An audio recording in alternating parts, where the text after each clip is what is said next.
अब आप ये पूछो, खाने के बाद पानी तो नहीं पिएंगे, कुछ और पी सकते हैं? खाने के तुरंत बाद एक तो पी सकते हैं लस्सी, छाछ, मट्ठा, तक्रम, मज्जिगे, ये सब एक ही नाम। दही में पानी मिला के, रई चला के जो बनाते हैं, ये खाने के बाद पी सकते हैं। एक दूसरी चीज पी सकते हैं, दूध, खाने के तुरंत बाद। और तीसरी चीज पी सकते हैं जूस, फलों का रस, खाने के तुरंत बाद। तो या तो जूस पियो खाने के बाद, या तो मट्ठा पियो, छाछ पियो, नहीं तो दूध पियो। पानी 1.5 घंटे बाद। ठीक है? आपके मन में ये सवाल आ सकता है कि जूस में तो पानी है, लस्सी में भी पानी है और दूध में भी पानी है, तो आयुर्वेद एक तरफ तो कहता है कि पानी मत पियो और दूसरी तरफ वही आयुर्वेद कह रहा है जूस पियो। ये क्या चक्कर है? बात ऐसी है कि पानी जब अकेला होता है तो पानी के अपने गुण उसमें रहते हैं। पानी जब किसी चीज में मिला दिया जाता है तो फिर वो पानी नहीं रहता। जिस चीज में आपने पानी मिलाया, पानी उसी के गुण धारण करते। आपने लस्सी बनाई तो पानी किस में मिलाया? दही में, तो अब पानी में सारे गुण दही वाले आ गए। आपने दूध में पानी मिलाया तो पानी के गुण सारे दूध वाले हो। आपने जूस में पानी मिलाया तो सारे फल के गुण पानी में आ गए। तो जूस पी सकते हैं, लस्सी पी सकते हैं, दूध पी सकते हैं, पानी 1.5 घंटे बाद। अब जूस पीना हो तो सुबह सुबह पीना चाहिए हमेशा। आयुर्वेद ने कहा जूस पीने का समय सवेरे, माने नाश्ते के बाद। लस्सी और छाछ हमेशा पीनी चाहिए दोपहर को, लंच के बाद, और दूध पीना चाहिए रात को, डिनर। क्यों? दूध हमें पीना है तो दूध पचाना पड़ेगा। दूध पचाने के लिए जो एंजाइम्स चाहिए शरीर में, वो रात में ही ज्यादा होते। जूस पचाने वाले एंजाइम्स सवेरे ज्यादा होते और दही वाले दोपहर में। इसलिए दही दोपहर में, लस्सी दोपहर में, छाछ दोपहर में, दूध रात में, जूस सब। ठीक है? समझ में आ गया? अब ये नियम का पालन करेंगे। जो इस नियम का पालन करेगा वो बीमार ही नहीं पड़ेगा। मैं 20 साल से इस नियम का पालन कर रहा हूं, 20 साल हो गए, और पिछले 20 साल में एक दिन भी मैं हॉस्पिटल में भर्ती नहीं था।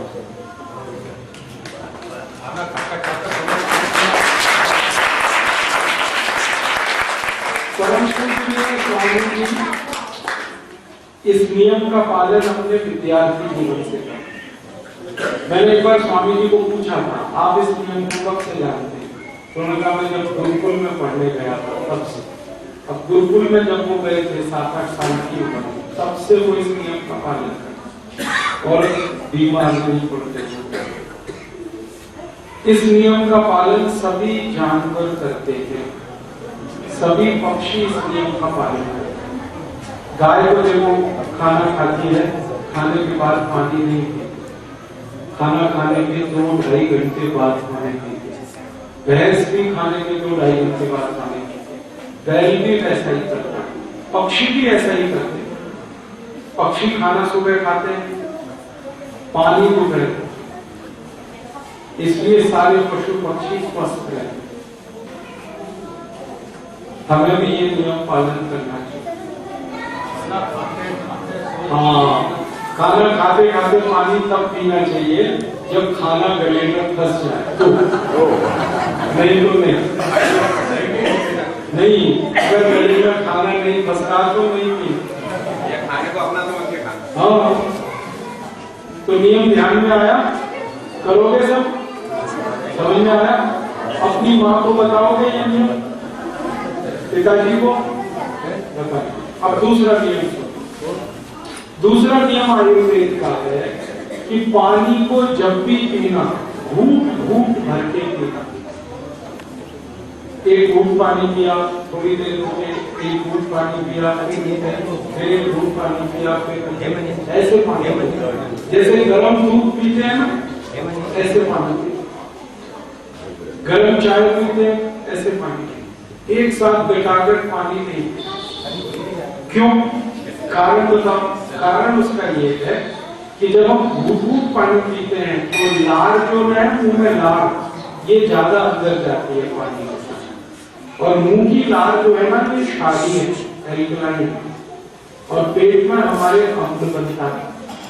तो ये क्षार और अम्ल पेट का दोनों मिले तो एक दूसरे को निष्प्रभावी कर देते हैं, न्यूट्रल कर देते हैं। तो आयुर्वेद कहता है कि बार बार मुंह की लार पेट में जाए तो पेट का अम्ल शांत रहता है, और जिनके पेट का अम्ल शांत होता है उनकी जिंदगी में 140 रोग कभी नहीं आते। अम्ल पेट का बढ़ेगा तो 140 रोग होंगे, अम्ल ना बढ़े तो एक भी रोग नहीं। ये जो मोटापा है ना पेट के अम्ल बढ़ने से शुरू होता है, डायबिटीज पेट के अम्ल बढ़ने से शुरू होती है, अर्थराइटिस पेट के अम्ल बढ़ने से शुरू होती है, हार्ट अटैक पेट के अम्ल बढ़ने से शुरू होता है, सब बीमारियां वहीं से शुरू होती है। 99% बीमारियां पेट से शुरू होती हैं, और पेट में अम्लता होनी नहीं चाहिए, पेट क्षारीय रहना चाहिए, हमेशा एल्कलाइन रहना चाहिए, और वो रहने के लिए लार मुंह में है तो पानी के साथ पीते रहो थोड़ा थोड़ा ताकि पेट शांत हो। बता, ये दूसरा नियम समझ में आया? बच्चों को समझ में आया? कैसे पानी पिएंगे? घूट घटाघट नहीं पिए, एक घूट पिएंगे, थोड़ी देर रुकेंगे, फिर एक घूट पिएंगे, फिर रुकेंगे। आपने देखा चिड़िया कैसे पानी पीती? चिड़िया चोंच पानी में डालती है, एक बूंद पानी की लेती है, बस एक बूंद, फिर चोंच को ऐसे ऐसे चलाती है, फिर पूरा पीती है, फिर दूसरी बूंद लेती है, फिर चोंच चलाती है, फिर पीती है, फिर तीसरी बूंद लेती है, ऐसे पानी पीती है चिड़िया। किसी चिड़िया को देखा जो मोटी हो, हेल्दी हो, जिसकी तोड़ बाहर निकली? एक भी चिड़िया नहीं, क्योंकि पानी घूट घूट। कुत्ते को देखो कैसे पानी पीता है, चाट चाट, है ना, वो भी घूट घूट पानी पीता है, चाट। बिल्ली कैसे पानी पीती है? चाट चाट। सारे जानवर, सारे पक्षी पानी को घूट घूट पीते हैं, हम भी ऐसे ही पिए। ठीक है, याद हो गया? दो नियम। तीसरा नियम है सुबह उठो तो सबसे पहले पानी पिए। सुबह उठते ही मुंह नहीं धोना, कुल्ला नहीं करना, दांत साफ नहीं करना, पानी पी। रात को मुंह साफ करके सोना, उठते ही पानी।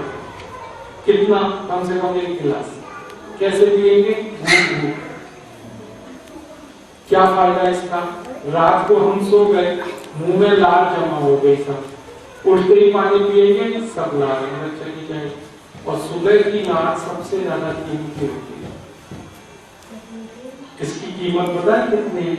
मुझे तो अभी थोड़े दिन पहले पता चला, अमेरिका में एक बहुत बड़ी कंपनी ये मुंह की लार को पैकेट में बंद करके बेचती है। हाँ, मुंह की लार छोटे छोटे पैकेट में बंद करके बेचते, जैसे अपने यहाँ शैम्पू बिकता है, शैम्पू, ऐसे अमेरिका में मुंह की लार के पैकेट है, और 10 मिलीग्राम का पैकेट 10,000 रुपए,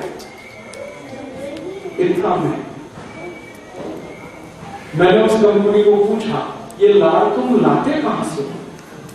तो उसने कहा इसकी कोई मशीन तो है नहीं। तो उन्होंने कहा हमारी कंपनी के जो कर्मचारी हैं इनको सवेरे सवेरे थूकने को बोलते हैं, तो एक टब में वो थूक देते हैं, उसको पैकेट में भर देते हैं, और एक पैकेट 10,000 का बिकता है। मैं पूछा उनको कौन खरीदता है ये पैकेट? तो उन्होंने कहा कि जो लोगों को मुंह में लार नहीं बनती है वो खरीदते। तो मुंह में लार किसको नहीं बनती? तब उन्होंने कहा जिनको कैंसर हो जाता है, और कैंसर की चौथी अवस्था जब आ जाती है शरीर में, तो लार बनना बंद हो जाता है। तो कैंसर के मरीजों को वो बेची जाएगी। कैंसर के मरीज उस पैकेट को मुंह में निचोड़ते हैं, थोड़ी लार जाती है, सब कुछ खा पाते हैं, नहीं तो खा ही नहीं सकते। और अमेरिका में कैंसर बहुत होता है, तो उनका धंधा बहुत जोरदार, 10,000 रुपए का पैकेज।